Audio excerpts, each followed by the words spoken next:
everyone, welcome to the channel.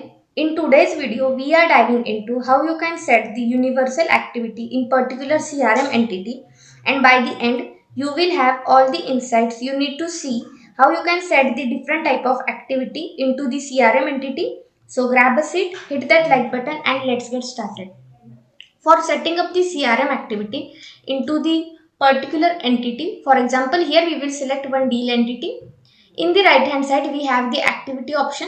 Here you can add your subject for this activity, that is the contact customer, or after that, like you just provide the description related to that over here. So once you add description over here, in the right hand side we have the color change icon, so you can set color according to this particular activity. After that, you just need to add when you want to set this activity and what time. So when you add the date and time, besides that date and time, we have the reminder over here. Like whenever you want the activity reminder, you can set accordingly.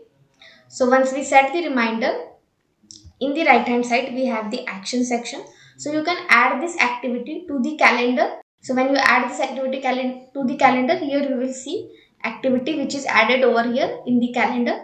After that, you can select the customer over here.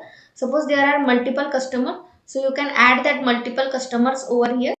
Once you add customer, after that you can invite your users over here related to this activity. So when you select the user, that users are added over here.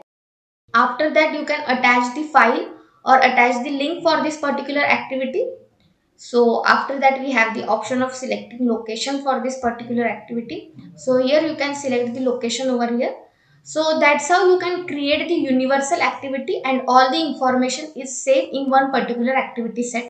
So this is how the activity section works in the Bitrix24.